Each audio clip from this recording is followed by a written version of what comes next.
did that really cleanly. That's nice. It must like you. Just between us squirrels, it crashed on Christian.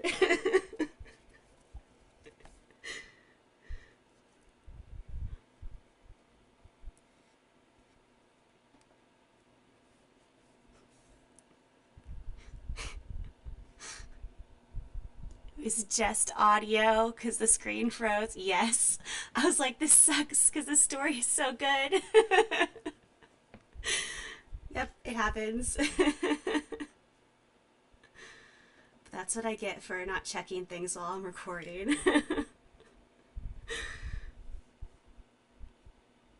Yes, it's true.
All right, we go ahead and start our in.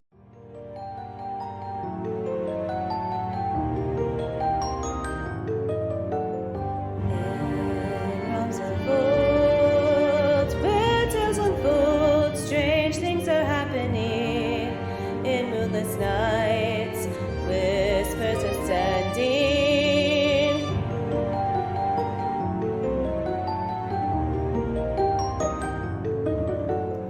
Out on the road, tales never end, through misty woods and hills they wend.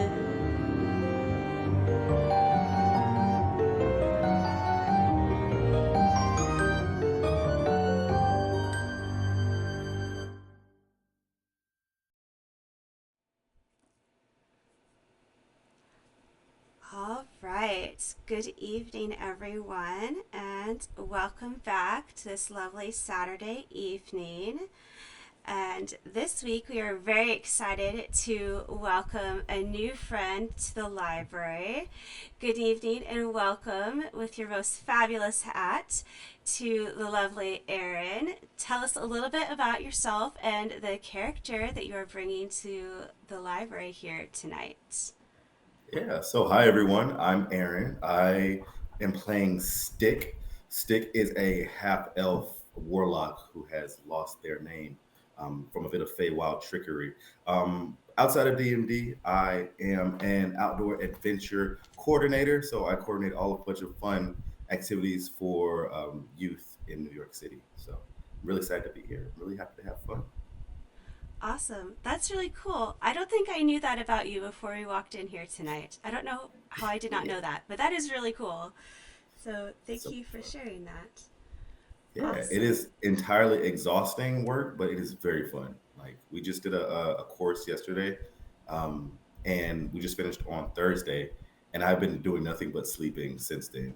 So yeah, it's exhausting, but I'm excited to be here, and I love doing it. So Um, well, as someone who also works with kids, I 100% you get it. understand.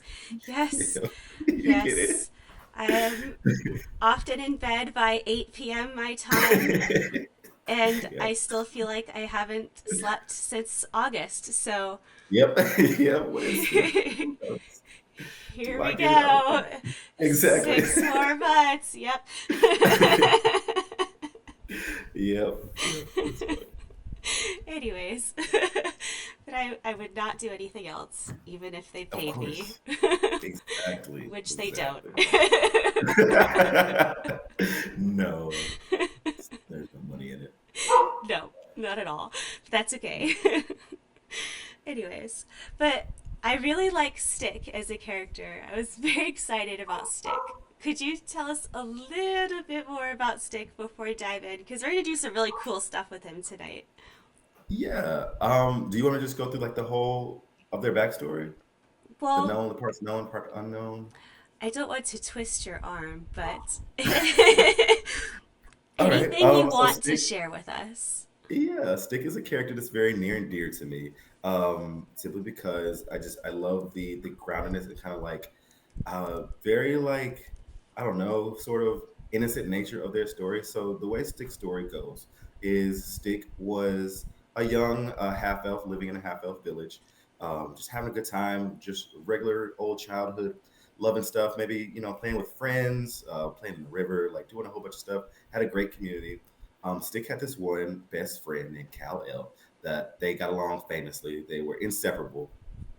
There was one rule in Styx Village, however, of all the norms and customs, there was one unbreakable rule. That was that you cannot go out at night alone, on a full moon or a night with no moon, by yourself. You just couldn't do it. There was like a hard and fast rule. Nobody. It wasn't really told as expressed as to why to kids, but it was just like a rule you didn't break, and most people didn't break it.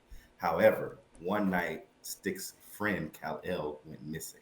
Um, and it was suspected it was because of that rule, or it was because um, nobody knew why his friend went missing. A lot of people suspected it was because it was in relationship to that rule, but nobody knew why. And Stick was devastated. He experienced some probably profound loss and grief for the first time in his life, and from an ideal childhood to your world being turned completely upside down. So they went exploring. They asked their village elders. They asked gods. They asked, they went and studied a lot. They went and asked travelers that were coming through the village, like, what experiences about their grief, and like, how do you move on from this, and like, what do we do? How do you find somebody that's not dead? They didn't like they died. They just were not there anymore. And they never received they Stick never received the answers that he felt were satisfactory. So after a time, um, Stick, through all of his like learning and yearning for knowledge and trying to figure out why his friend went missing, found out the reason behind that unbreakable rule from the village was that the village sat perilously close to an entrance to the Feywild, and on those moonless nights or nights with the full moon, that the planes between those two worlds kind of blended together, and you would become, if you went out during those nights, it was more than likely that you would become lost in the Fey, by no fault of your own, just by being outside, and not being protected. Um, so Stick found that out. And one other detail I forgot to mention, but Stick was sometimes hear Kal El calling him to come play, while he's like at night and trying to fall asleep. And he would hear his friend say like, "Hey, come play with me." But there's nobody there long after their disappearance. So Stick took it upon himself to get all his stuff. He knew his friend might have been lost in the Feywild. So he gathered some stuff one night and just decided that he was going to find him himself. Got all his stuff and went to the Feywild. And no sooner than he got to the Feywild did he get hit with the classic Feywild trick of some random being was like, "Hey, can I have your name?" And Stick, not knowing any better, gave it to them. So Stick, of course, doesn't know any of this. Stick now has lost their memory. The first thing, they don't even know their real name. The only thing they had with them was a walking stick, and some clothes at the time. So when later on, and Stick wandered the Feywild by himself for a while, and a goddess took pity on him, saw him wandering around, just kind of aimlessly, not knowing anything about himself or his surroundings, kind of like just subject to the wilds, the whims of the Feywild. And this goddess took pity on him, introduced him to one of the servants of her court, and started helping him build up some familiarity of himself and like some very basic elements, like, "Hey, you're you're a half elf, so your parents were probably half. One of them was an elf, one of them was a human." Just very basic stuff like that to help Stick build up his mind and like try to get some semblance of self. Um, so since then, Stick has been on a mission to regain his name. He knows that his name was taken from him. He knows that he's missing a huge chunk of his life and his purpose. He still feels that longing of his friend missing, but doesn't know how to place it. And is still trying to like find that kind of like a balm or like a healing for that grief that he's still experiencing. So he's teamed up with his patron, Zahira, and he and Zahiran is his patron. He's a warlock. He and Zahira have a very compassionate and very like loving relationship where it's not like your typical nefarious warlock pacts. It's more like a hey, you need power, I have it. I'm willing to give you some of it if you help me out a little bit.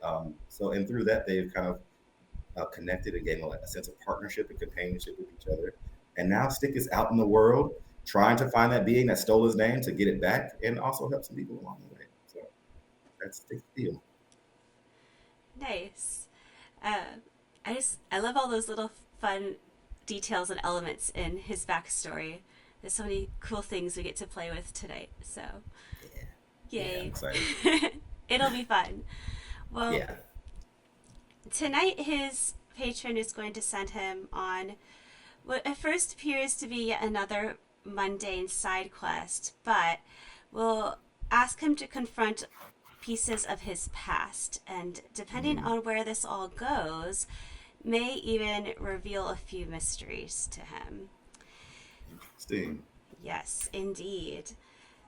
Now, at this point in his journey, he has decided to take a long rest, and perhaps having found a safe place to rest in a tavern or other local shelter, he has laid down for bed for the night. And coming to him in a dream, Zahira asks him to take a bag of gold coins through the local woods and to leave it on a stone flat altar deep in the forest. So she describes it as a low sunken platform, almost like a teleportation pad deep in the woods. She asks him to leave it there and simply walk away. She warns him that the forests are quite dangerous and that she's left a tool that might help him in the bag and that he is welcome to use it if the need calls for it. No other details are provided, but you are already aware that the woods surrounding the area are known to be filled with wild beasts, robbers, and other such unpleasant ilk. Plus, the fog and mist can make navigation challenging. Other than that, things should go quite smoothly. Okay. All right. Cool. Um, Great. Hmm. Hmm.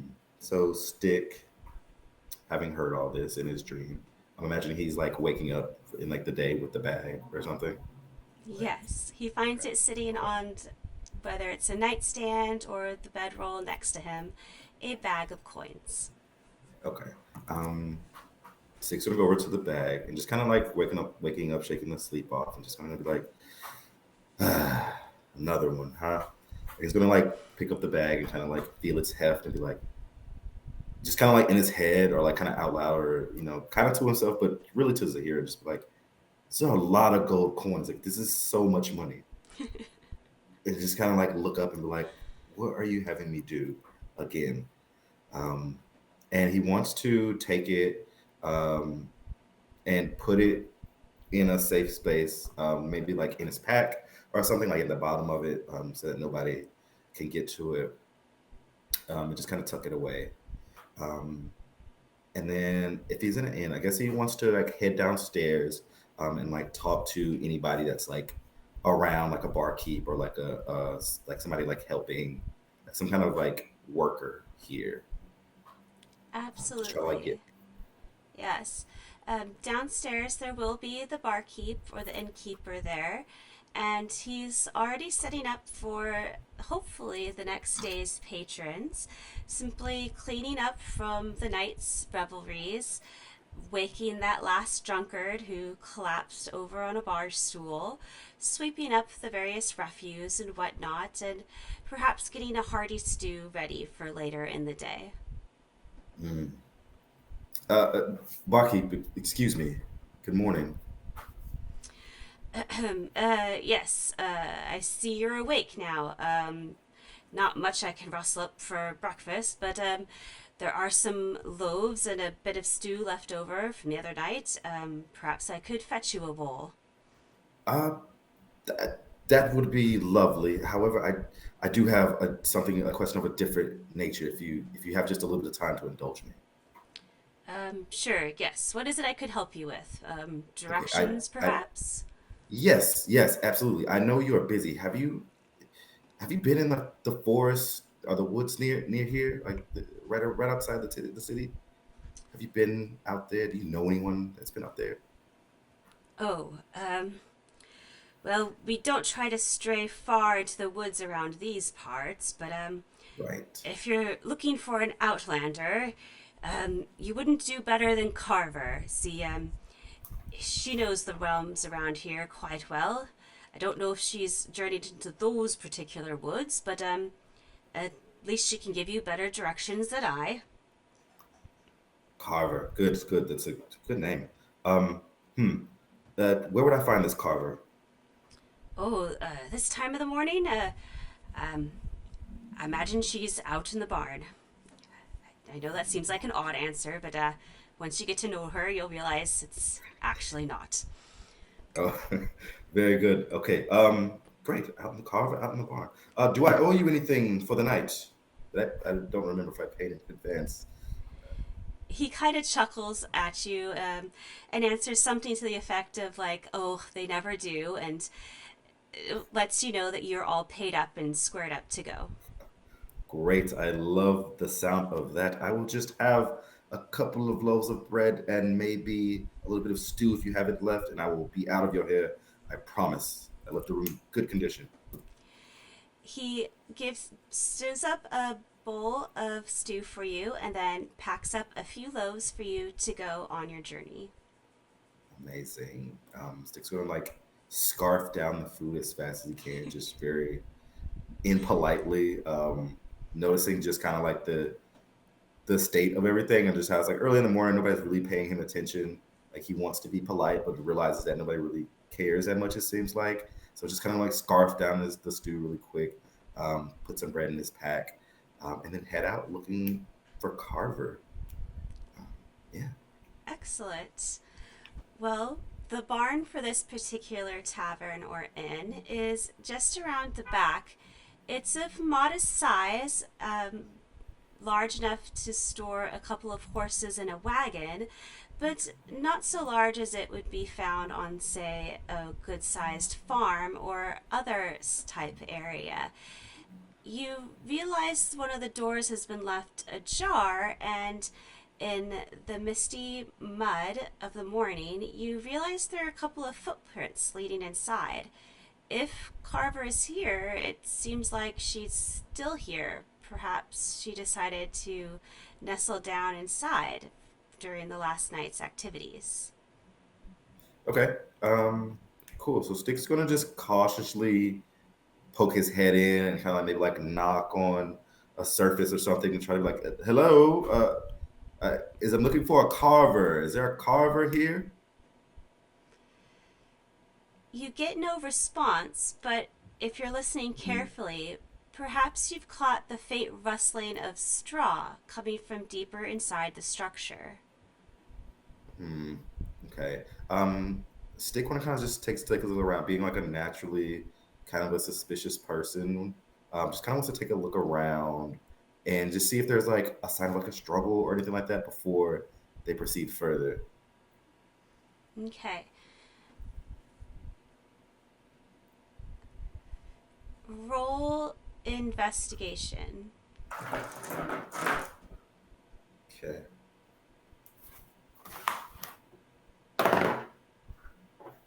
That's a 15 on the die plus 2, 17. Okay. Excellent.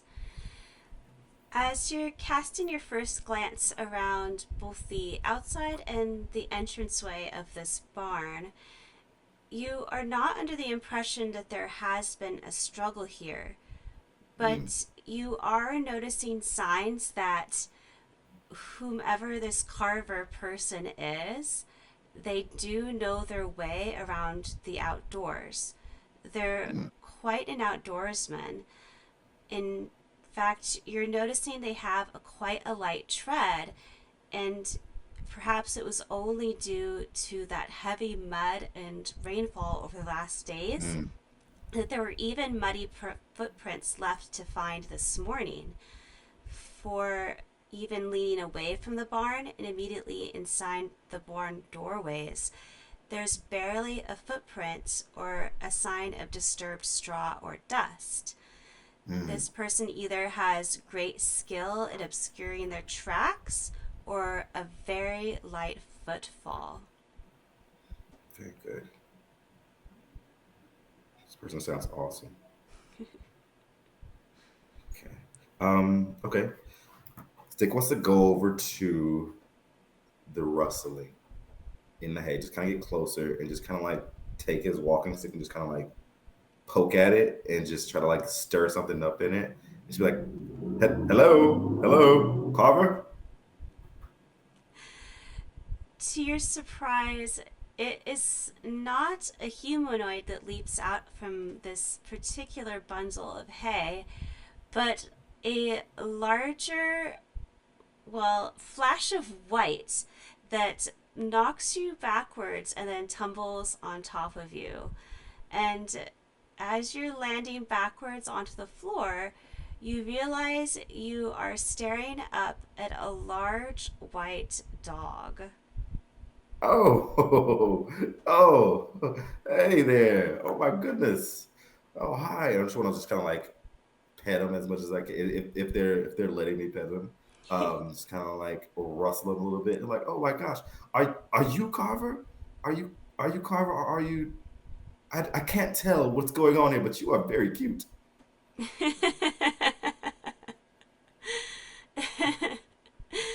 Um, the larger canine is still pinning you down at the shoulders, but he does allow you to pet him. And it is a sign that he seems to see you as a familiar or trustworthy individual. That instead of growling or showing aggression, he instead sniffs you over carefully before standing aside and then looking behind him into the gloom at a second individual. Oh, I is it? Hello, I can't tell. Are you the Carver? Who's Carver? Are you the? I look at the dog. I'm like, are you Carver? Okay. Hi. Stick wants to like maybe if he has some of that bread from that some of that bread from earlier, just kind of like rip off a piece and just present it to the dog and just be like, "You are very cute, and I am a friend. I am just here looking for guidance into the woods." Um, and he just kind of like wants to just kind of maybe either hand it or like place it down in front of him and kind of take a step back as like a gesture of like goodwill. The dog will sniff it. He's not interested in the bread, but he seems to understand the gesture and sits down and then waits for the figure to approach. Having observed this interaction, you now see that watching you from the shadows was a slight female dressed in the garb of a forest ranger. She has long auburn hair, and from beneath her ranger's cloak, you see a pale face that is covered in a jagged scar. At first, she doesn't speak, but she does gesture, saying that the dog is not Carver, but she is.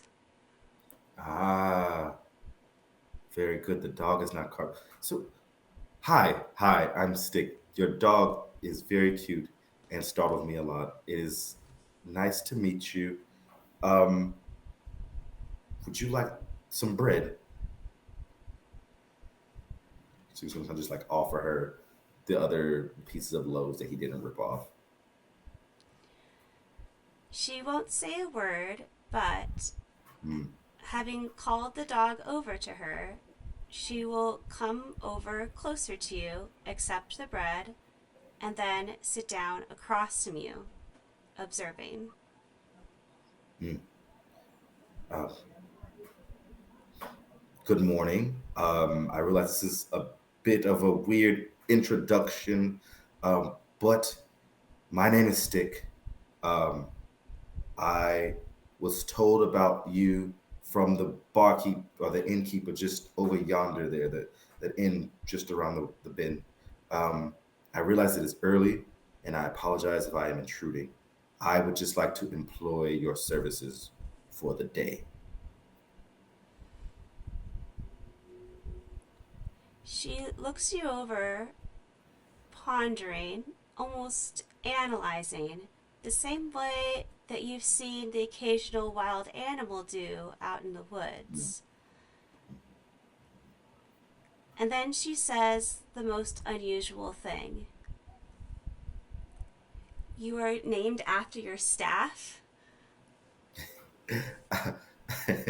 uh, he stick kind of like takes his walking stick and kind of like looks at it like in a sort of like as if he is trying to answer that question by looking at the stick and trying to like remember everything. It's kind of like, um, no, I'm not named after my staff, but um, me and my staff are connected in the way that names connect people. Um, I would love to tell you more about it on our adventure. If you would join me, my name is. It's a long story. It truly is, and I would love to tell you about it. Um, but I do have an urgent matter that does not have the time for the story right now. Um, However, if you would like to hear the story, you could come with me into the woods, and we could do a thing, and then come back, and you'd know all about the story. She thinks about this for a while, Mm.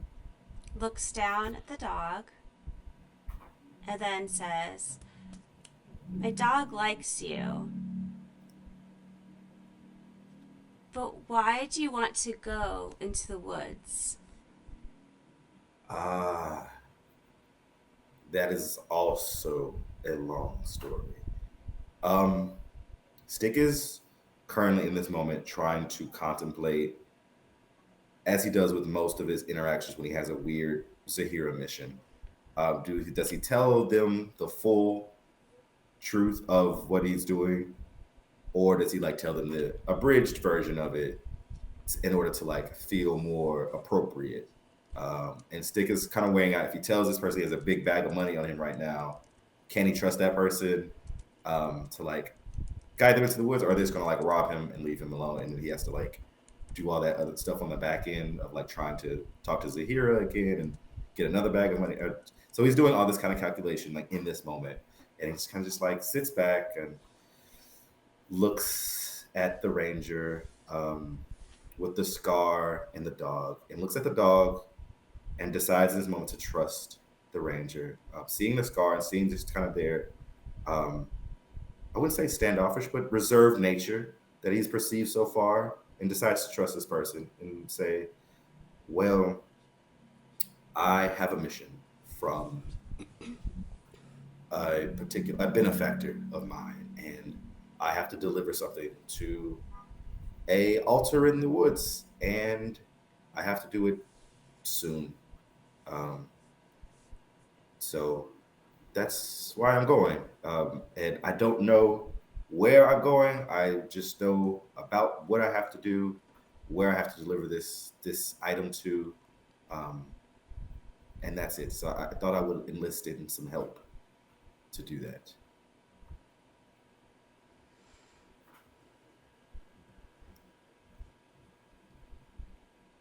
She thinks about this for a moment, and says, I will help,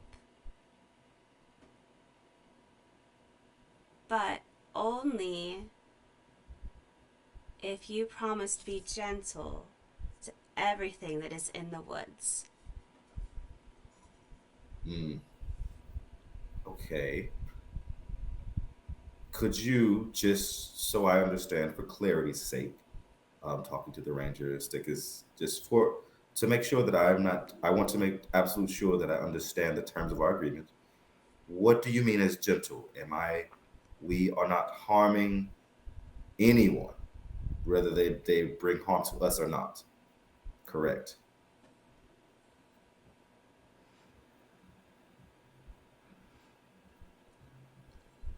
She looks at you appraisingly and then says, no.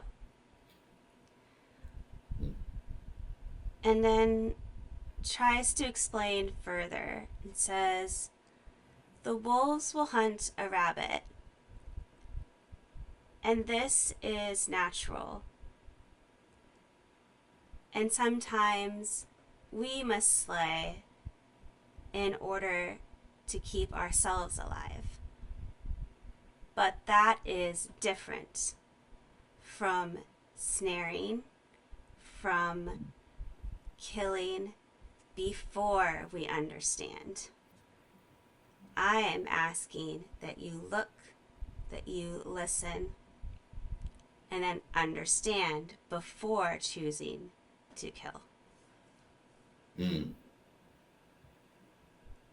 The stick is, upon hearing that, kind of intrinsically accepts, but he's never heard that expressed to him in that way, so he's kind of taken aback and just kind of like, yeah, I agree. I can agree to those terms. I can agree to those terms, and yes, of course, yes, I will not harm anything before I understand what threat we are dealing with. She will nod to you, call to the dog, and then start to walk out of the barn under the assumption that you are following behind her. Great. Yes, we're leaving. Okay. Cool. Great. And he sticks just kind of like picks up his stick and just kind of gathers himself and heads out the door behind them. Excellent. And with that, into the woods. Into the woods. All right. So the forests here are quite dense with both new and older growth pine trees. As you start to go into this region, it's very easy to see that very little devastation has occurred to force the forest to regrow, to adapt, to even rearrange itself around man-made types of landscaping such as settlements and human expansion. Here, any new growth is just the natural cycle of older trees dying off and newer trees coming in to replace things. This is an old, untouched forest. Perhaps one of the last of its kind here in the region. If something is causing that to occur, or if it's just a natural fluke of the area, is yet to be determined.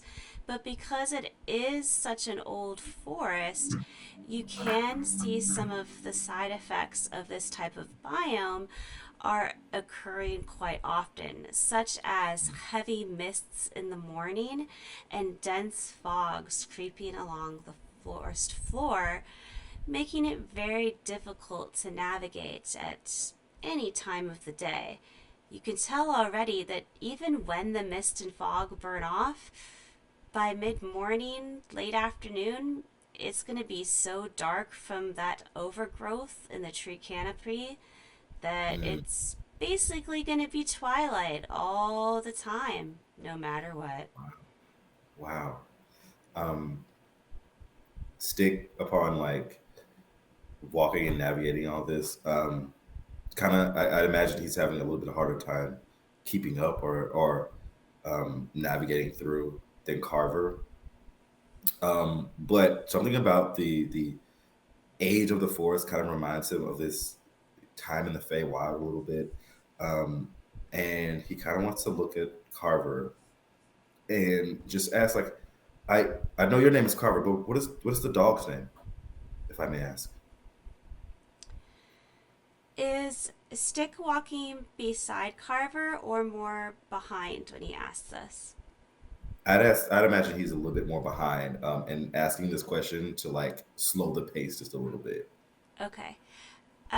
She does not respond. Hmm. Okay.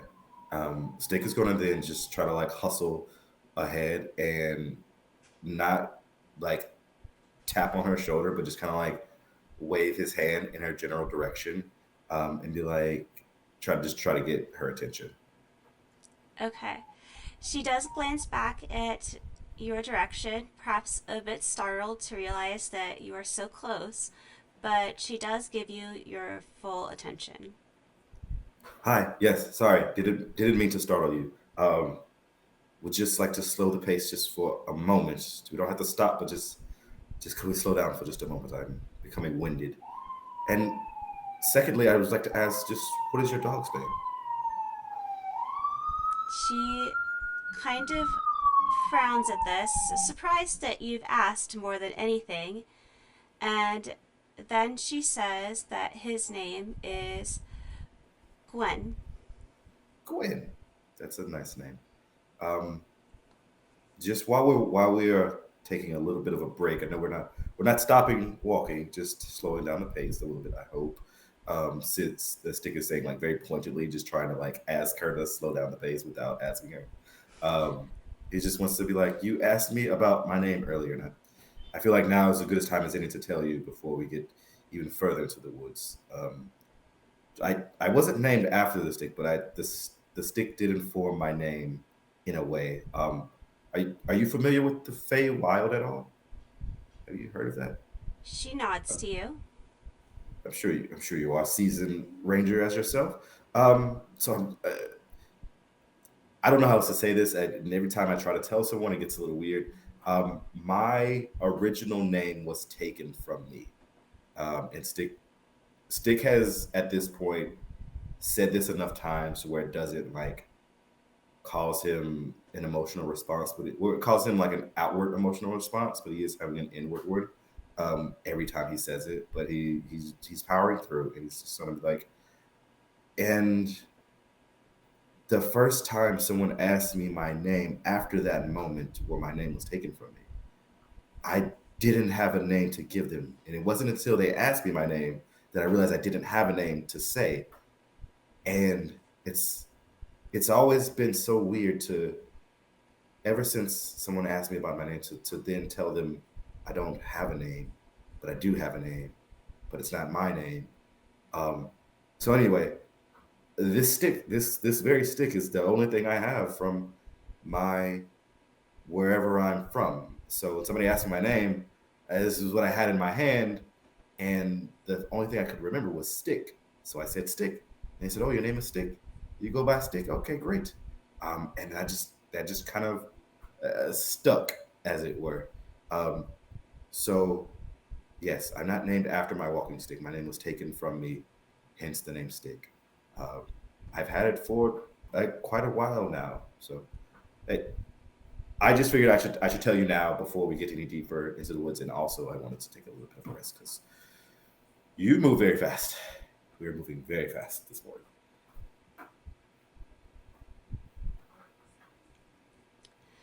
She will sort of smile to herself at this whole story, but you notice that her pace does slow slightly at the comments about moving very, very fast, as if Thank you. in deference to your preferred pace. It's a little bit better. Thank you. Um, you do notice that as you're walking together, that unless prompted, she doesn't really share much about herself.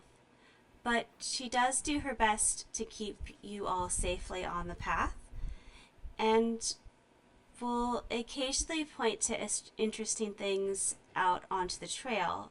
She doesn't really comment on them. She's just sort of showing you things that she thinks you will find of interest out into the woods. Hmm.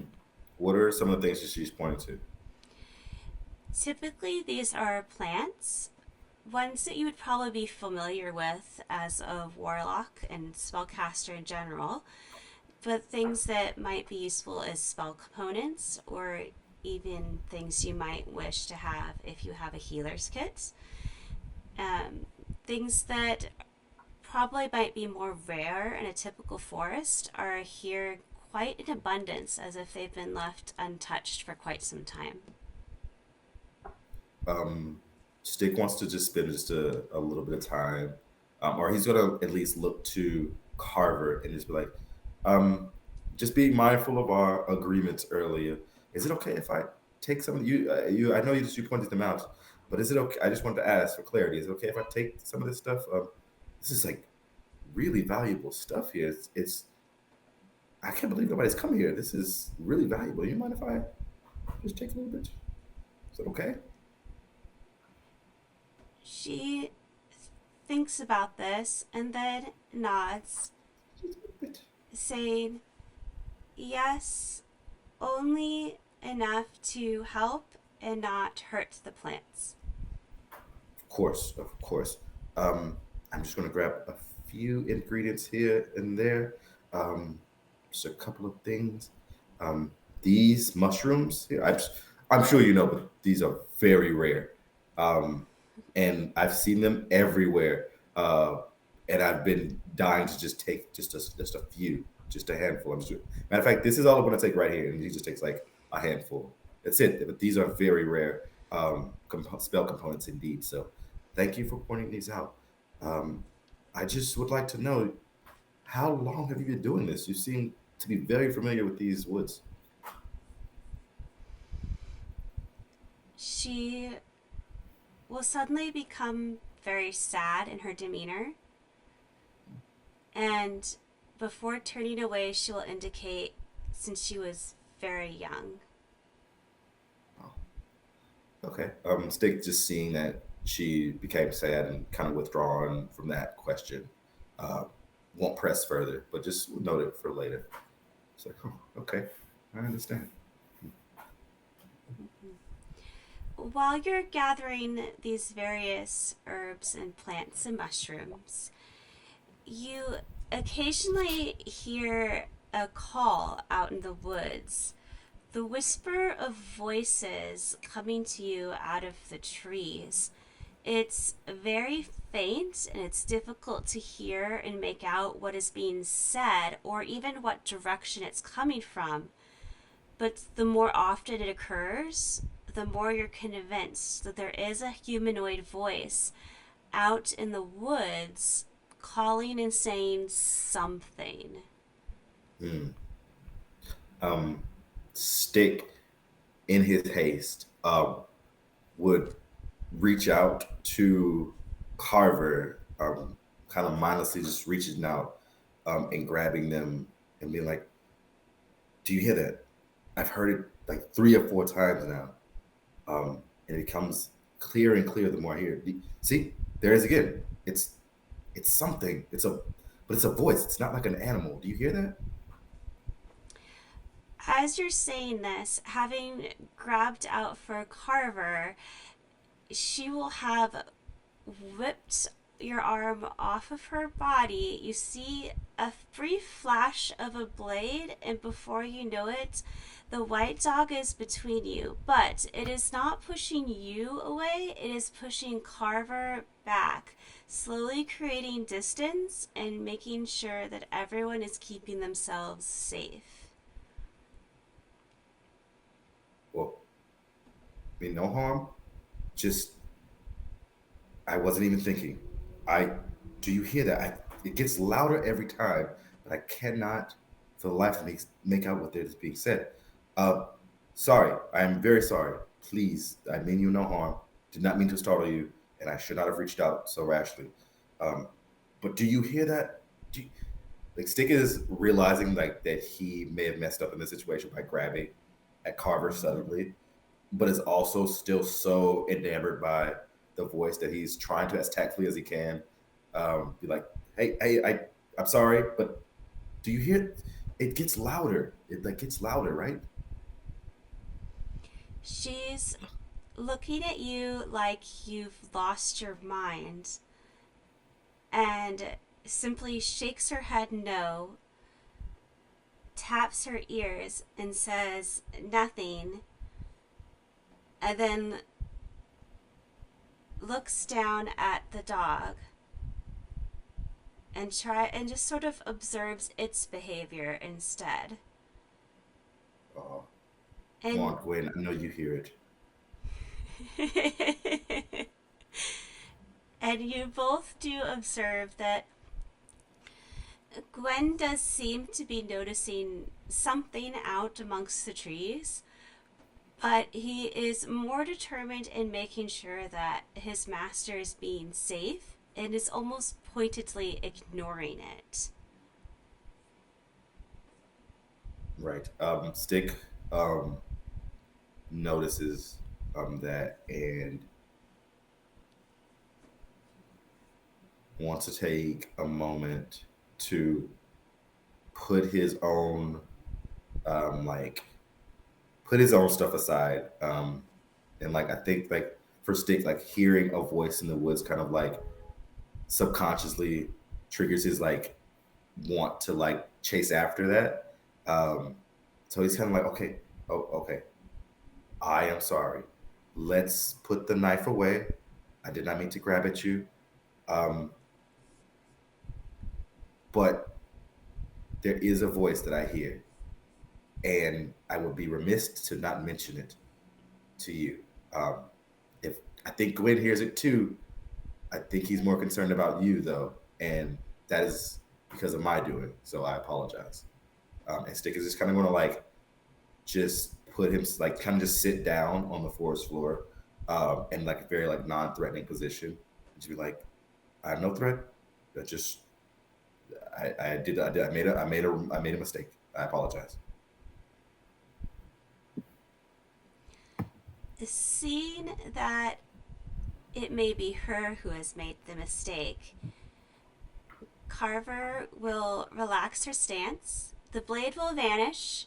You don't know where, but you see that her body is calm and relaxed.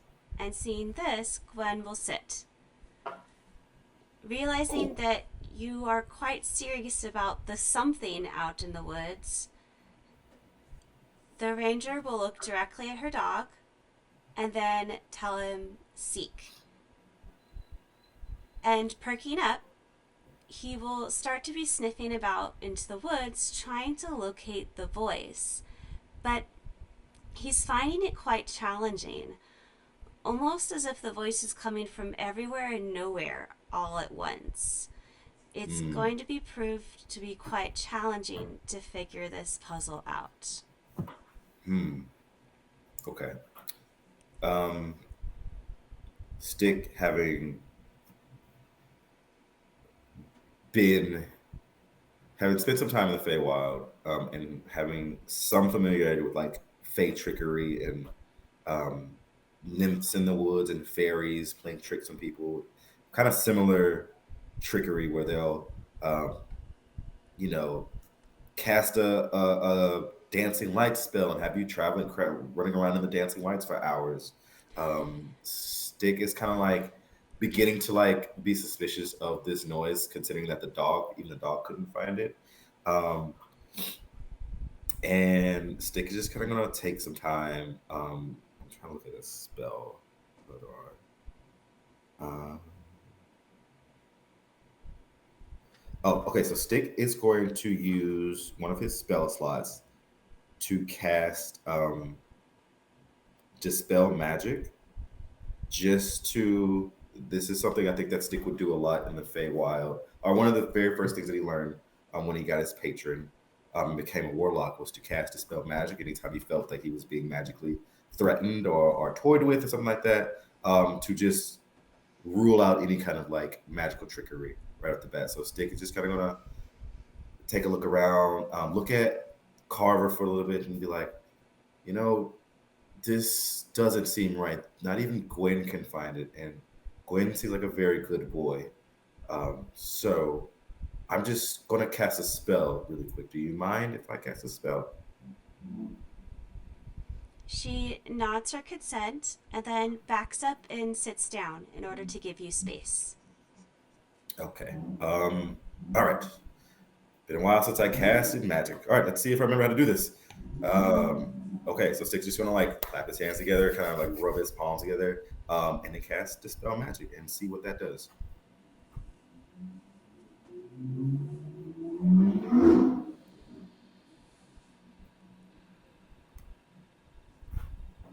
Okay.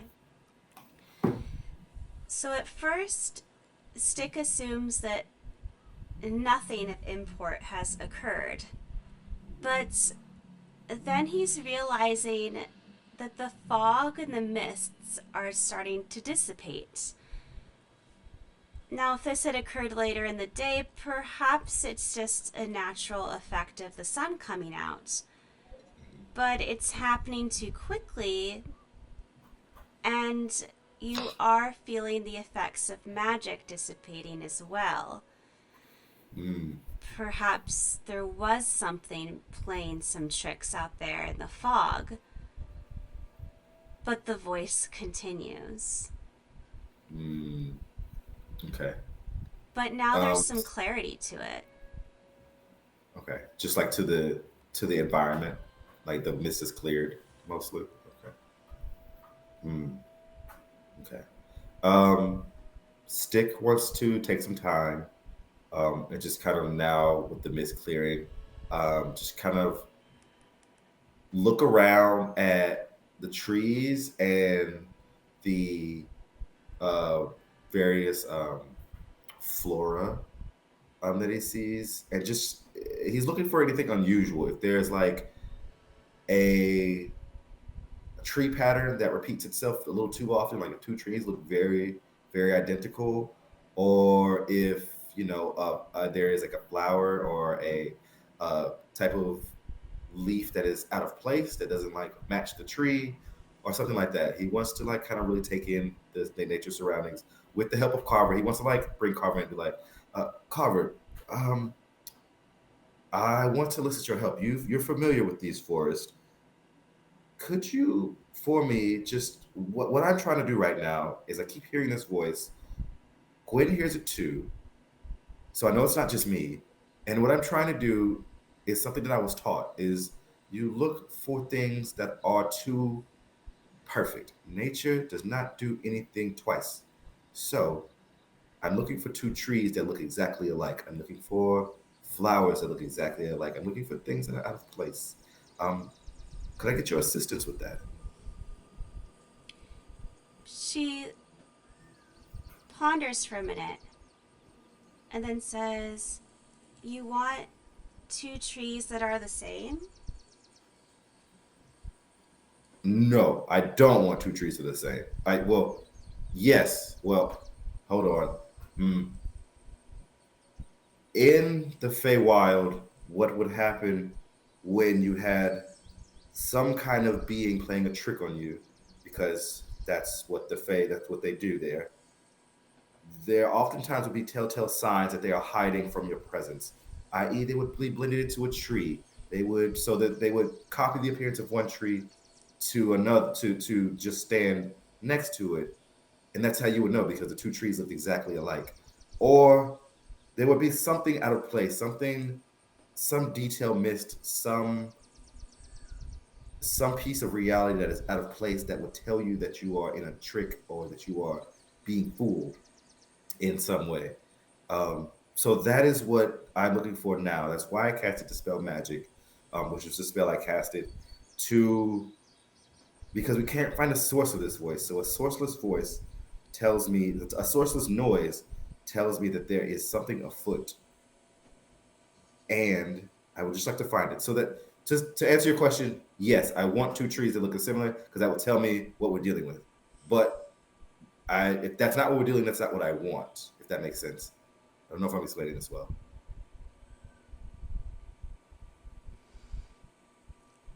She ponders all of this for a moment and then says slowly, because I know where two trees are the same, but there's a creature there you won't like.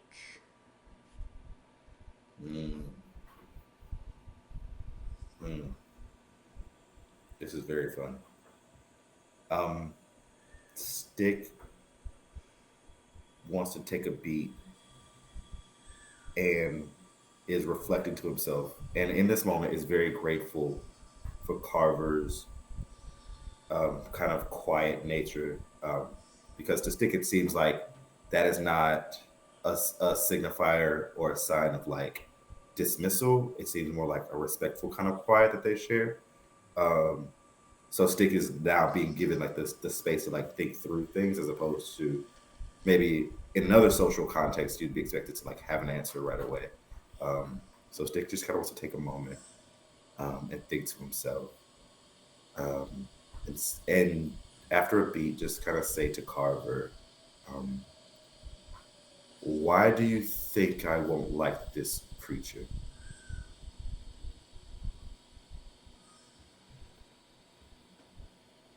She says, I feel the Fae have hurt your heart. This creature is not from here, and you will feel that. You Hmm. may choose to reject that creature, but it can become angry when it sees anyone adjacent to the trees that is unwelcoming. Hmm. You sense she's trying really carefully to choose her words and explain a really big concept that she's not quite sure will translate over correctly. Hmm. Okay. I think hmm, for Stick, I think Stick takes a moment, takes all this in, and really like even maybe like sits down like a nearby rock or something, kind of props up against a tree or something like that, and just takes a moment and wants to reflect and just kind of is thinking to himself that he has a mission that he came here to do. He came here to put it's just kind of like a not like a grounding technique, but something that he's just kind of working through. He's kind of thinking through everything, and he's wanting to just see like I came here to put a sack of gold on a platform, an altar.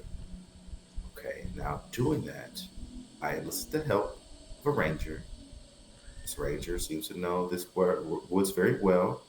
Now I hear a sourceless noise, and now I'm being told about a creature that I may not like. Hmm. Are these things related? Hmm. Okay. Stick is going to look at Carver, and turn to Carver and say, Carver, I would like your help yet again. I know this is just a job for you, but I feel a kinship in a way that I haven't felt in a long time. I say that and as not to bind you to any agreement, but I say that only because I would like to be as open and honest as I can in this moment. I was sent here by my patron to deliver a sack of gold to a platform, an altar of sorts, a flat stone altar somewhere in this forest. My patron sends me on weird missions all the time. This isn't out of the ordinary for them. However, now that we are here and I hear this voice and you're telling me about this creature that's here that I may not like, it is reminding me of what my actual purpose in life is, or my current mission in life is, which is to regain my name, to regain my memories. So, all that being said, I want to do both things, and I want to fulfill my mission to my patron, and I want to fulfill my life mission. So, all that being said, I would love, love, love if I could entrust this sack of gold coins to you um, for now. Um, Actually, 6 months I get back. No, never mind. We're recalling the words of Zahir in his dreams of there being something in it to help him later. He's going to take it back. Um, no, no, I don't need you to take it. I just want you to know that I have it. If something were to happen to me and I cannot deliver this, will you deliver this for me? She nods, but then Okay. says, "Nothing will happen to you." Okay. Okay. That sounds good. That sounds promising. Let's could we go to those trees? Those two trees that look alike? And if I still upholding our agreement, I will not harm anything without knowing in fullness the nature of it. So and understand it completely. So let's could we go there just as a detour on the way to the rest of the stuff? I still hear that voice, by the way. I haven't forgotten. But could we go there? I think it's all related. She nods and then heads off into the woods, once again expecting you to follow. Oh, great. She did the thing again. She didn't say let's go or anything. Okay, let's go. I'm ready. Cool. It does not take you long to reach the two trees that she specified, and she was true to her word. They really do look like duplicates. Two twins standing side by side, almost like a strange matching doorway leading to absolutely nowhere, at least to the naked eye. And yet, as you observe carefully, it does seem as if a mist or a fog sort of congeals about the base of these two trees. She stands nearby respectfully, almost waiting for something to happen. Yep. Yep. That's it. Sticks just kind of like taking it all in. I mean, like this is familiar. A bunch of Feywild BS. Um. Okay. Um. Carver, you stay here. I'm gonna just kind of walk through these two trees. Just we'll see what happens. And as you approach, even just as you get to the threshold of this supposed doorway, something looms out of the fog.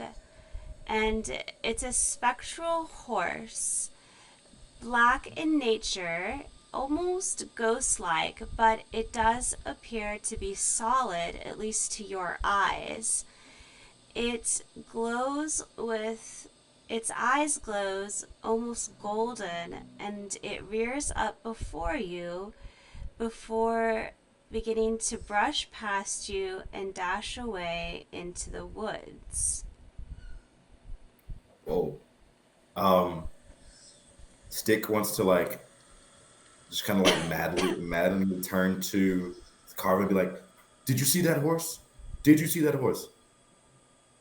She nods. Okay, let's chase that horse, right? Right? And I'm gonna chase the horse." And Stick just starts running after the horse and trying to like dash off in the direction of the horse, trying to keep up with it. Both Carver and Gwen easily keep pace beside you as you all dash off into the woods after the dark spectral creature. Okay, so it doesn't take you terribly far into the forest before you come across a clearing. Now, it's not the location you were seeking for Zahira, but it is a fairly modest sized clearing deep into the woods. And there you find that the horse has stopped, pausing almost as if waiting for you. The mists continue to congeal around it, almost as if they're trying to hide it or obscure it fully from view, but you clearly see a dark black horse with those glowing golden eyes staring at you from the other side of the clearing. Stick is just coming from the clearing and just, oh my goodness, that was so long to run. I've never run that far in a long time. And it kind of glances over at Carter, who probably has not broken a sweat. And just wants to be like, give me a minute. Whew. Okay. And just kind of wants to gently, but with a fake it till you make it kind of confidence, just kind of stride over to the horse, and just being like, hello, hello, horse, hello. And just kind of wants to like get as close to the horse as the horse will allow. No matter how far you walk across that clearing, you realize you are never really any closer to the animal. It always seems to be approximately that same distance away. And it's always keeping an eye on you.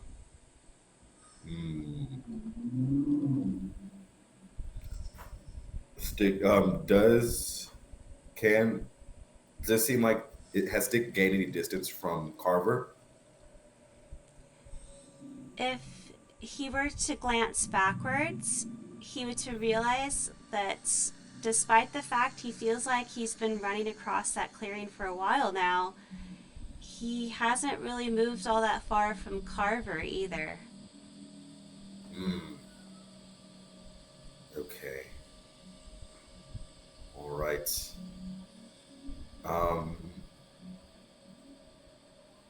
Stick is going to take a moment to think and just go, okay. The horse doesn't get any closer. I don't get any closer to the horse. Carver, you don't get any farther away from me. Gwen, you're a good boy. Okay, here's what I'm gonna do. Stick is gonna use his elemental gift, which allows him as a bonus action to give himself a fly speed of 30 feet that lasts for 10 minutes.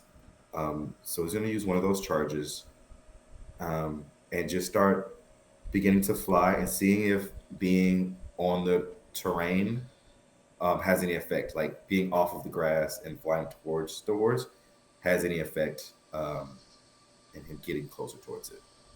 Okay. Having done this, and then I assume landed once more, you would realize that whatever is causing this strange behavior in this clearing, it does seem to have more than just a terrain level effect.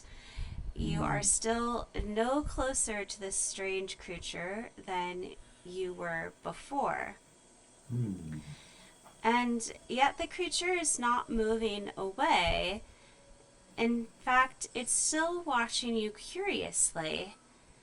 And you almost get the sense that some part of it is trying to sort of communicate with you mind to mind, but it hasn't made that full attempt to penetrate, almost as if it's just waiting for you to make that first step. Hmm. Okay. Stick is gonna land. And kind of just dismiss this effect on him. Stop flying and turn to Carver, turn to Gwen, and just kind of like thinking by just kind of taking stock of his surroundings. Um, Stick kind of has a realization that the horse that if the horse doesn't move, yet he does, he doesn't get any closer. So thinking in his head, he's like, so what if I don't move? Will the horse get closer to me? So he's going to try to just line himself up in a direction like that is kind of just square on with the horse as far as like looking dead in their eyes and like a direct line to the horse. Um, and and then just take a seat. Just kind of sit down and try to just see what happens if he waits. Getting the sense that you are ready and open, the horse will slowly take a step or two in your direction. And once again, you'll start to hear that same voice calling out of the woods. But this time, you can clearly hear what it is saying, and you know that it is coming directly from the animal in front of you. Mm. Mm. Um, Stick is becoming having like a rush of emotions at the seeing the horse move towards him, and seeing and hearing the voice again coming from the horse. And there's at first the like initial reaction of, oh, I've done something right. I have like solved the thing. I fixed it. I've done the thing. So there's like that kind of elation initially, but then that kind of wears off as Stick is sitting there, um, and sees the horse approaching, and it starts to become a little bit more. That excitement kind of drifts into a little anxiety, with that same level of like intensity. But Stick's gonna try his best to sit and stay still, and then begin to try to maybe tune into the voice and what the voice is saying, um, as he no longer is concerned much more about Carver and Gwen, but also keeping what Carver said in his mind of like something that Carver said was like, it seems like the Feywild has hurt your heart. Um, so Stick wants to take a moment and try to not react out of pain, but just more acceptance and see what's going on here as he just sits silently and waits. And the longer Stick chooses to do this, the more he will be able to understand, the clearer the voice will become. And although the voice is a little bit older than Stick remembers, it is one that is very familiar to him from his childhood. And the things that the voice are saying are things that he has heard before, but long ago. And it is starting to stir memories from the past, faint, but perhaps still there, buried beneath layers of Feywild magic. And before he knows it, a name comes to mind, that of his lost childhood friend, Kael. Um, I think Stick at this moment is, how to say this, Stick would cry if they weren't so overwhelmed by the emotion, and feels, I wouldn't say paralyzed, but just kind of like in awe of everything at this moment, and just was like, Kyle, I remember Kyle, and he like looks at the horse and like is trying to, in a way, find somewhere to place that information that makes sense to him. Um, but it doesn't quite catch the first couple of times. It's just, is that your name? Is that no? That's not your name. Is it my name? God, no. Why does it feel so warm and familiar? It smells like rivers and tree leaves and uh, is that soup? It like laughter and joy and sorrow. Kyle. And Stick is like taking a moment and trying to like process all of this, um, and doesn't really know what to do with himself. So he finds himself just kind of like looking at Carver with like this look of like he just wants another human being to like know that he's like at least safe, and just kind of looks over at Carver with these like longing eyes, and just kind of like being like, "Is everything okay? Like with me? Like, is there something you is this okay?"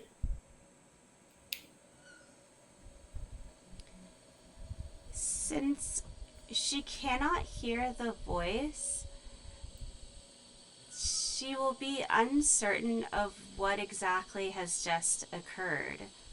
But she can tell that something is starting to distress Stick, or at least upset him.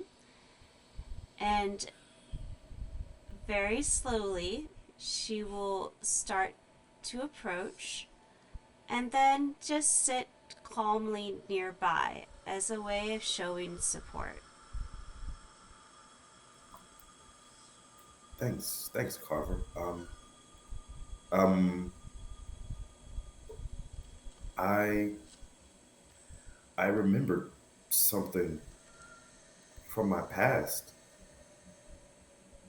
It I, I don't know who, but the name Kyle.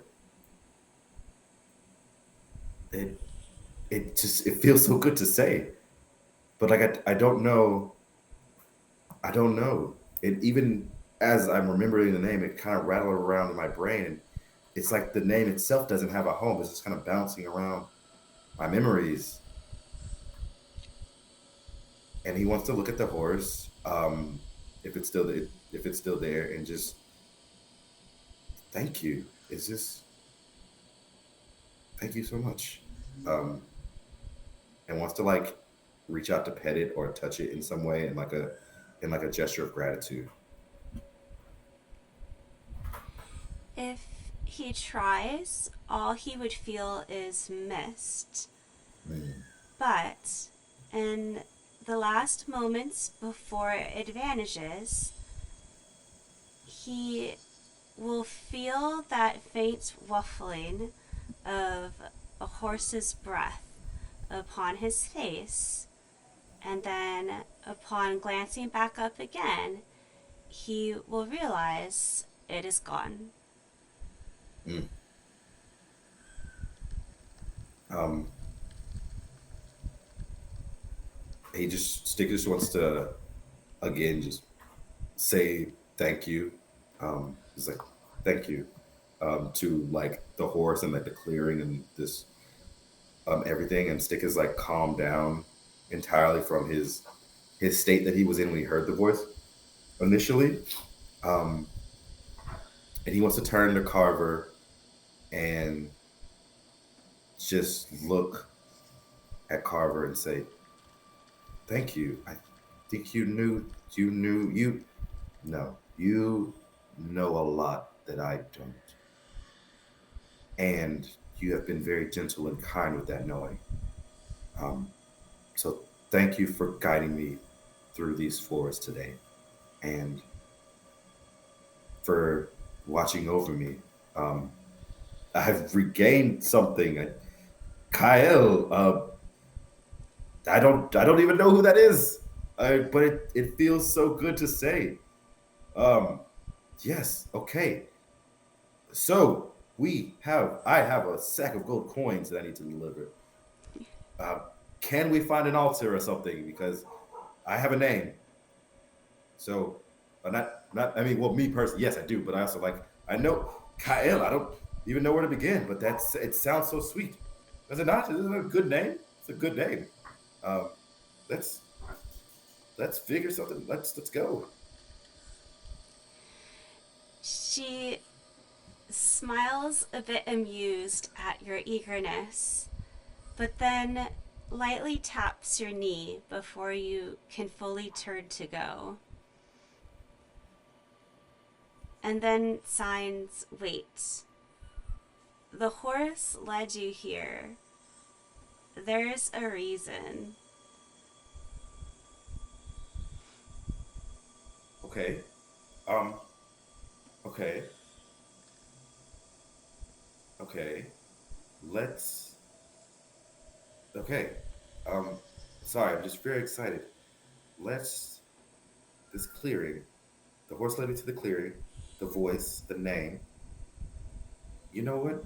He looks at Carver and he has this moment of realization that I think comes for everyone at different points in their lives, but just has a moment of like, I should stop trying to figure everything out and just be for a moment. And he kind of like looks at Carver as if to say, like, right, but also like, I don't need your reassurance. I know this is the right, like, I'm going to try that. Um, okay. And just kind of goes to the center of the clearing um, and just begins to like wait some more and commune and just take some time with this name, um, with Kyle and the name of Kyle, the memory of Kyle, and just um, sits down and just takes some time with it.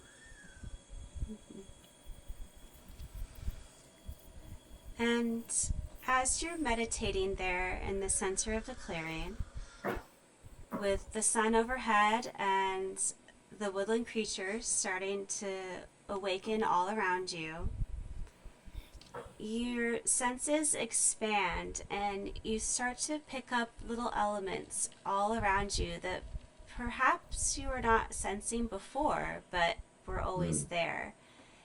Things like faint traces of arcane magic coming from your pack, perhaps from that pouch of gold coins that your patron recently gave you.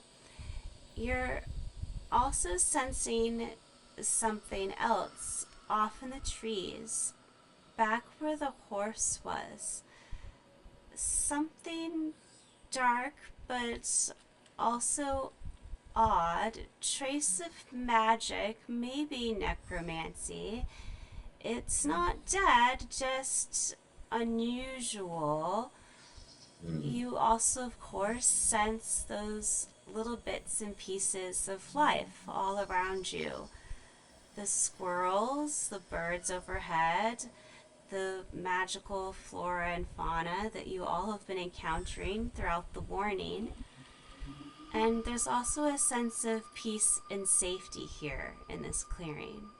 You get the sense that you have the time. It's okay to take it. mm. Stick is taking all of this in, and for him, this is kind of a moment of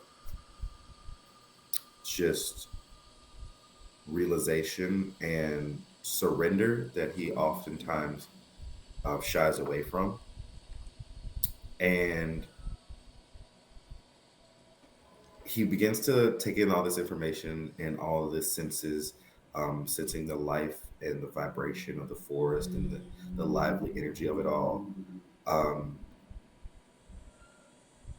Turns to Carver and says, "This is a good forest. This is a good place to be. Um, I think it is important for me to acknowledge that in this moment." Wants to take out his pack, the pack of gold coins, and look inside and see what Zahira had left for him. Mm-hmm. inside, of course, you do find those gold coins. A brief scan suggests there's about 20 of them, perhaps a little more or less. You also find a couple of different gemstones. The largest appears to be a moonstone, but you also see a small scattering of what could be sapphires, a ruby, and perhaps a diamond or two. You also notice a scroll, tightly wrapped and then sealed, and there's something slightly magical about it.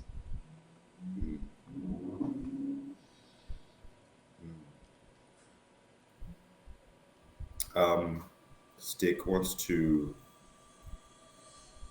He sees like all the stuff in here, and he's like, "This is a lot more money than I thought." Um, and just be like, just kind of in his head, but also to his patron, just like, "So here, I'm not taking anything. I'm just. You said there was something in here for me, so I'm going to grab this scroll right here because I think that is the most appropriate thing to grab." Um, So I'm going to grab the scroll. I see the seal. I'm going to break the seal. And just kind of like trying to communicate all this to his patron, like through his thoughts, and just very intentionally letting Zahira know that he's not trying to like take anything for himself, just what he was allocated, and wants to kind of unravel the scroll and see what was on it. Yes. And unraveling it, you realize that it's a spell scroll, and that although that this spell is meant for a wizard or a warlock of some skill much higher than you currently possess, there seems to have been some casting done upon it so that someone would have the ability to use it even at a lower level at least once before it is destroyed. And despite its age and its faded writing, you see that its instructions on how to trap and contain a soul within a gemstone prison. Now, at first, this may make Stick uncomfortable with the idea that a soul might be pulled from a body and then be used in some nefarious means. But as you're reading the scroll, you realize there's other potential as well, as you see the instructions note that the body would be preserved, neither aging nor requiring food or water or breath until the soul is reunited, suggesting that if somehow a soul were separated from a body, one could preserve that soul, then bring it back to the body at a later date, thus perhaps restoring a body that was otherwise considered lost. Okay. Stick, having read all that, is reading the scroll, reads it multiple times, and is, while he's not familiar with this spell, as at least has never experimented with or used it or anything like that, is familiar enough with like the technique of it and like magic in general, how that stuff works. So it's just kind of like, huh. Okay, something was in here for me. There's gemstones in the bag, and I felt a deathly energy from those trees. And just putting it together, Carver, I think we have to go back to the trees. Yeah, so he takes the scroll, kind of scrolls it back up, puts it away, and then it's like, I think I know what I have to do. I'm not sure, but let's go check out those trees for just a second. Yeah, let's go. And looks at Carver. And this time, Stick is going to try to go first before, and like not look back to see if they're following. That's fair.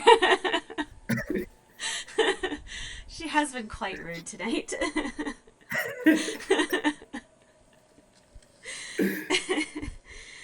All right.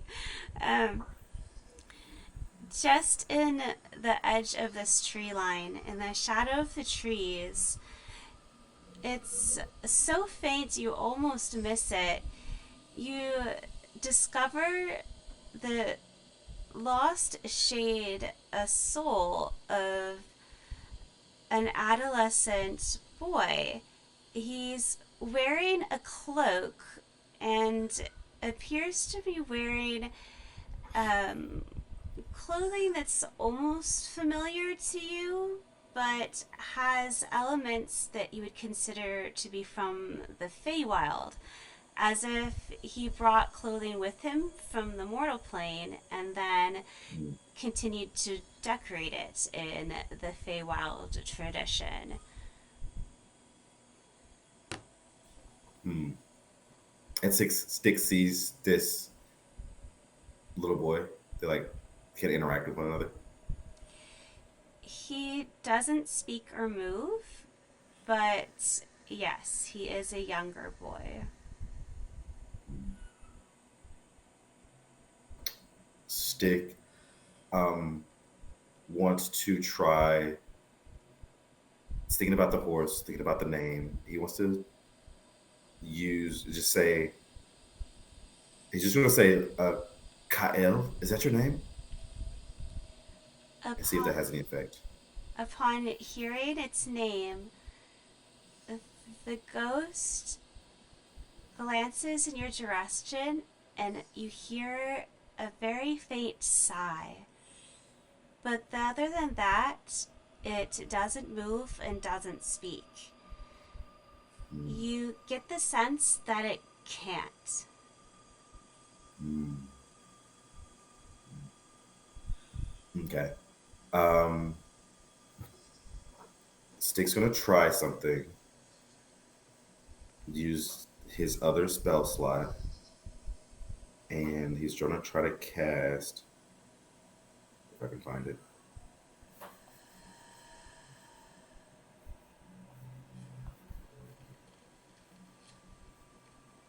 So I'm gonna try to cast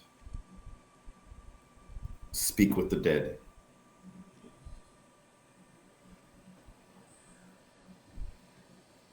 And Stick knows that it requires a body, but it's still going to try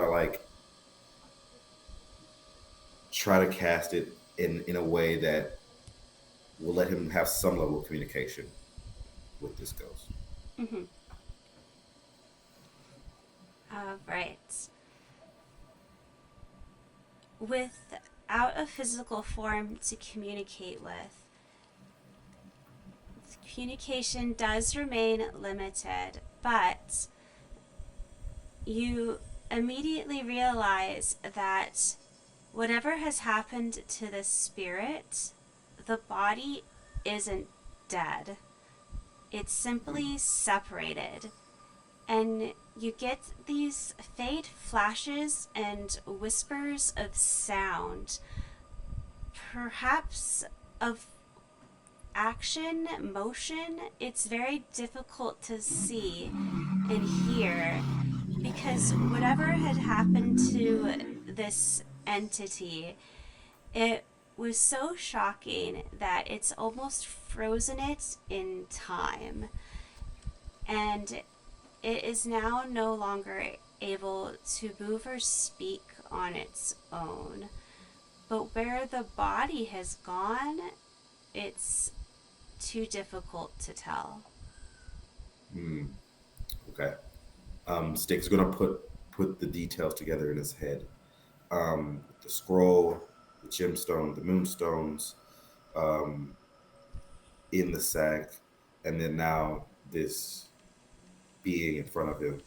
And he's just going to try to communicate as best he can and say to this being, Hi, my name is Stick. I believe your name is Kael. Um, you may not be able to respond to me, but I want you to know what's happening right now. He takes out a scroll, he takes out the scroll, takes out a gemstone, and it says, I'm going to attempt to put you into this just to preserve your body and preserve you and your essence until we can find you your home. Um, I know you can't respond or really consent to this, and I'm very sorry about that. Just know that I have no nefarious means, um, no nefarious intentions in this action or in this doing. That is why I'm telling you everything up front, and I will try my best to get you to your home. I will try beyond my best, um, and I I hope you can. I don't know. I don't want to say like forgive me one day because I don't think I'm doing something bad, but I also can't get your consent to do it. So I'm just gonna do it, and we'll talk about it later after you're back. So he's just gonna like use the scroll and cast the spell. Okay. Uh, and it does require an hour-long casting and a lot of concentration. And so during this time, Carver and Gwen will be standing watch protecting you. But by the end, this spirit or entity is successfully trapped within the moonstone. And you do have a new magical creation there in your hand, and you sense that it has a unique power or property now if you so wish to use it. But given what you know about the spirit you've just imprisoned, perhaps you might choose never to do so. Mm.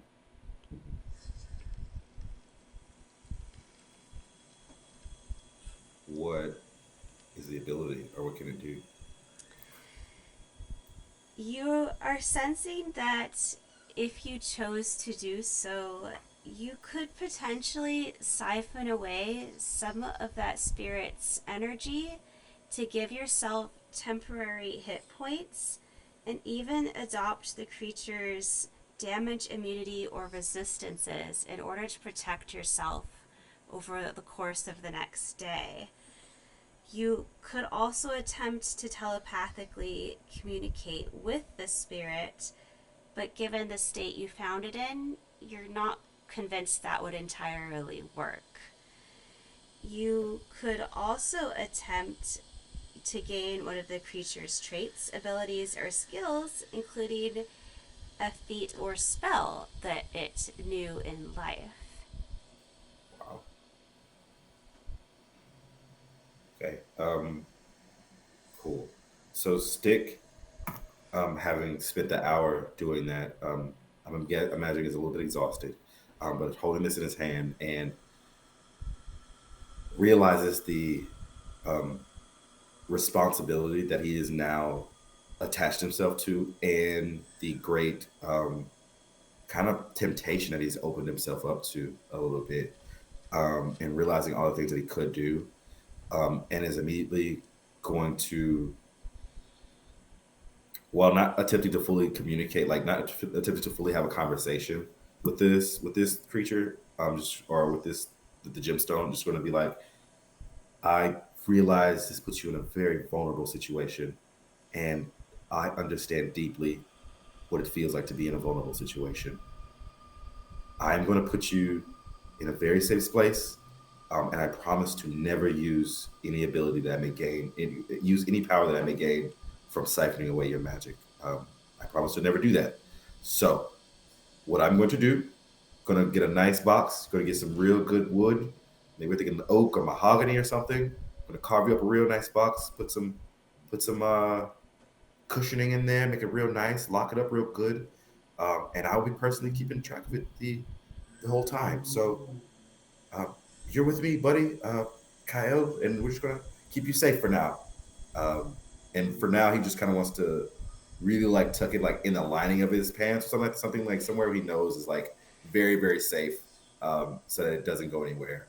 While also like being extremely mindful of the sort of perverse power that he now has access to, and like to never think to even use it, like to always second guess himself if he ever is thinking about using that. Absolutely. Um, and from here, you're noticing that the mists and the fogs are lifting even more, um, as if whatever caused the spirits and that spectral horse has now fully dissipated, and Mm, um, the effect over the area has now been resolved. that's awesome. Stick wants to just like breathe out a sigh of relief, be like, oh, okay. Turns to Carver and is like, can you believe it? We still have to deliver this sack of gold somewhere. Um, can we? Could you deliver me to there? Thank you for hanging out with me for that. I know that wasn't a part of our deal, our arrangement, but thank you for hanging out with me. She nods to you and, with a quiet gesture, will turn and walk away into the forest. Sorry. It's just like nods. It's like, yep, yep. Forgot we were doing that. Yep. She gestured this time. Oh, he's like, oh, okay, great, great, cool. He comes along. Luckily for you, your rather exhaustive journey is almost over, and right around midday, you do finally reach the clearing you originally were seeking after. And there in the center of it is a large stone circle set down into the forest floor. It stands up maybe 6 inches above the grass and low shrubs. It is carved with ornate runes of a magical nature. They don't appear to be activated, there's no glow here, but you can tell that it does serve some sort of purpose and that it has Mm, been cared for. There's no moss or growth above it. And there doesn't appear to be anything else in the clearing either. Just the three of you. okay. Um, Stick is going to turn to Carver and just ask Carver, like, have you have you seen this before? Have you like you? You led me to this, so I'm guessing you've been here before. But like, is it always this pristine? Is it always this well maintained? She nods, yes. Okay. Always clean here. Okay. Um, cool. Great. Stick's gonna pull out the sack of gold coins and lay it down on the center of the altar there. And just as like a as like a gesture of gratitude, to just like this, the reason why he got out here, just like take a moment and bow to the coins and just say, um, thank you to the forest or to whomever guided me out here. And thank you to Zahira for guiding me on this mission today. Um, this was very fun. And he turns to Carver and says, and thank you, Carver. Um, you've been most helpful. Thank you so much. Um, and just once after he's putting it down, just kind of like slowly back away, and let it do its thing. And he's like, deliver a sack of gold coins to an altar in the forest. There we go. We're done. We did it. We did it, right? He like looks at Carver. He's like, we did it. It's yeah. I owe you money, I guess, right? And he like looks at Carver, like kind of wondering what their next move should be. She she kind of rolls her eyes at you and then walks away into the woods. Carver. Stick follows. And if Stick were to glance behind as he's leaving this clearing, he might realize that the sack of coins has vanished. Mm. Yeah, I think Stick does like take a look behind, just kind of like a quick glance, and seeing that the sack has vanished. He I wouldn't rolls his eyes is too flippant of a gesture, but just kind of does that like head roll of being like, of course, and just kind of walks away, and without losing track of Carver, because Carver walks very fast, and tries to catch up. Awesome. Well, mission complete. You Yeah, both exit the woods more or less safely, aside from, the occasional tumble through the brambles. But no more strange spectral horses or voices luring you off the path. very good, very good, cool. Indeed, indeed. Yeah, that's awesome, cool. Yes, indeed. All right. Well, this is the magic item that you have created while helping Kyle. It's a soul stone. It's a very rare, wondrous item, and given how they have to be created, it's no Hmm. wonder.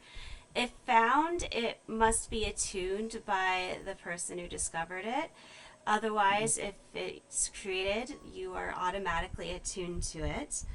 And this magical artifact contains the possessing soul of a humanoid who remains merged with the gemstone until it is released by an attuned creature or the gemstone is destroyed. While attuned to the soul stone, you can use an action to expend one charge and gain one of the benefits below, whose effects last for 24 hours. When found, a soul stone has 1d10 charges remaining. Once that last charge Okay. is used, the soul stone is destroyed and the soul can no longer be revived. Yeesh. Alright. And of course, we kind of talked about what it does already, but Hmm. Yes, that yes. is awesome. Yeah. Cool. Thank you so much. That is incredible. That's an awesome item to have. Yeah. I mean, like, Stick will probably never use it, and I hope he Yeah. doesn't use it. I'd imagine But only into the most dire of the most circumstances. dire of circumstances. Do you imagine that, like, as he uses, like, if he were to use like 8 of the 10, like 1d8. So if I wrote an 8 on a d8, say he had like 8 charges. If he were to use like 6 of the 8 charges, that the soul would be like weaker after it, or like a little bit more damaged after it, or do you imagine like you have up until that last use? I imagine, yeah, especially if you're siphoning the energy away, Right. that's like it's whether or not that really affects like after revival, whether that really affects like their brain Yeah. or their abilities afterwards, or if it's more like hit points, like take a long Yeah. rest, you get all of your HP back. I mean, I don't know. I Yeah. guess that depends on how you want to play it, but Yeah. Yeah. I mean, there certainly would be a certain amount of effect on Yeah. the soul in the short term, I would imagine. But Yeah. Yeah. yes, Okay. Cool. Stick has agreed not to use it, so I think yeah, they're not going to as much as they can. but Especially because it's his best friend. He doesn't know that, but still, that's awesome. Cool. yeah. Thank you. Thank you so much. This was so much fun. Like, this is probably one of the most fun sessions I've ever had. So thank you so Oh, well, much. thank you. It's very fun. I really enjoyed it too. I, Yeah. I admit, I almost cried there. Yeah, it's so much fun. I did too. So it was a great time. And Carver was such a like very interesting character to like have a part of it too. So I appreciate that for bringing them along. I like her. I get to Yeah. be a little bit sassy. You want 2 trees? Are you sure you want to do Right. that? Okay, let's go. Right. That's great. Okay, cool. Well, awesome. Awesome. Well, thank you for joining me tonight. I hope we get to do this again sometime. I hope so too. Sometime soon, I would hope. But yeah, Yeah. Well, for everyone in the audience, until next time, I hope you all have an amazing weekend. And we will be back hopefully soon. I don't really have plans at this point, but it's too early in the school year for plans. But when there's plans, we'll announce them eventually. Until then, get some sleep or coffee. Have a good night, everyone. Bye. Bye. All right, I'm gonna let the ending scene play for 30 seconds and then we are all done. Yeah. It was really fun. I really liked it. Yay. Me too.